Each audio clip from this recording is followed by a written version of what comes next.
Welcome back to என் சமையல் ledger with Vinodkumar. இன்னைக்கு நம்ம செய்ய போகிறது இந்த மழை காலத்துக்கு தேவையான ஒரு தொகையல், வெத்தலை தொகையல். வெத்தலையில் ஏகப்பட்ட மெடிசனல் பெனிஃபிட்ஸ் இருக்குது. கோல்ட் அண்ட் காஃபுக்கு ரொம்ப நல்லது, உங்கள் டைஜஷனுக்கு ஹெல்ப் பண்ணும். இதுக்கு என்ன பொருட்கள் தேவைன்றதை பார்க்கலாம். வெத்தலை 10லேருந்து 15 நம்பர், சின்ன வெங்காயம் ஒரு 15, பூண்டு 8 பல்லு, தேங்காய் 2 பீஸ், கருவேப்பிலை ஒரு கொத்து, சின்ன பீஸ் புளி, கடலைப்பருப்பு 1 டேபிள் ஸ்பூன், உளுத்தம்பருப்பு 1 டேபிள் ஸ்பூன், வரமிளகா 5லேருந்து 6 நம்பர், நல்லெண்ணெய் 2 டேபிள் ஸ்பூன், உப்பு தேவையான அளவு.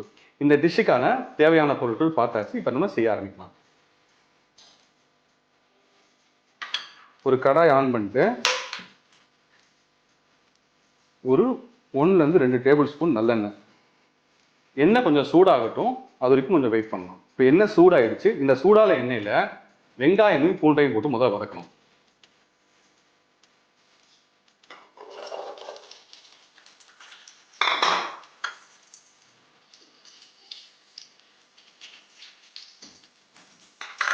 கொஞ்சம் மீடியம் ஃப்ளேம்லேயே வதக்குங்க, அப்போ தான் நல்லா வதங்கும்.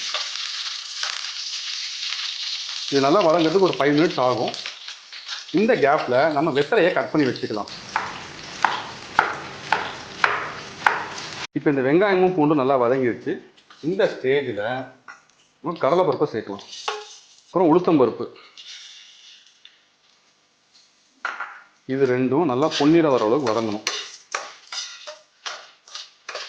இப்போ கடலைப்பருப்பும் உளுத்தம்பருப்பும் நல்லா வதங்கிடுச்சு. இந்த ஸ்டேஜில் புளியையும் வரமிளகாயும் ஆட் பண்ணிக்கோங்க. இது சீக்கிரம் ஃப்ரை ஆகிடும்.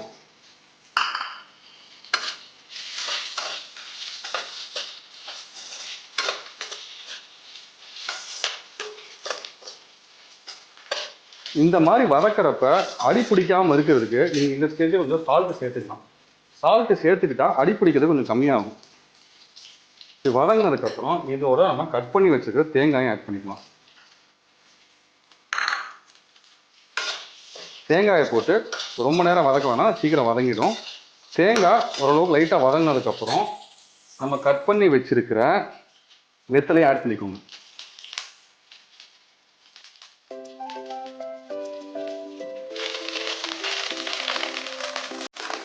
இதோட கருவேப்பிலை ஒரு கொத்தை ஆட் பண்ணிக்கோங்க.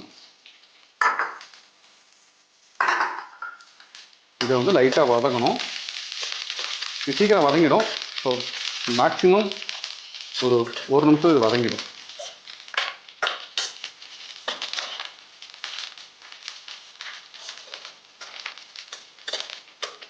இது உங்களுக்கு அந்த கலர் வந்து வெத்தலையோட கலர் மாறும். அந்த கலர் மாறுறப்பே தெரிஞ்சிடும் உங்களுக்கு இது வதங்கிடுச்சுன்னு.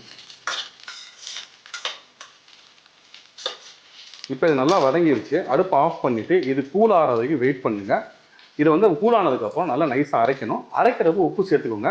பட் கீப் இன் மைண்ட் நம்ம வதக்கிறப்ப உப்பு சேர்த்துருக்கோம். ஸோ அதுக்கு தகுந்த மாதிரி நீங்கள் உப்பு சேர்த்துக்கோங்க. இந்த மழை காலத்துக்கு ஏற்ற காரசாரமான வெத்தலை தொகையில் ரெடி. இது நீங்கள் சூடான சாதத்தில் நல்லெண்ணெய் ஊற்றி பேசி சாப்பிட்டு பாருங்கள், ரொம்ப நல்லாயிருக்கும். இது நீங்கள் இட்லி தோசைக்கு கூட தொட்டு சாப்பிட்லாம், சப்பாத்திக்கும் தொட்டு சாப்பிட்லாம்.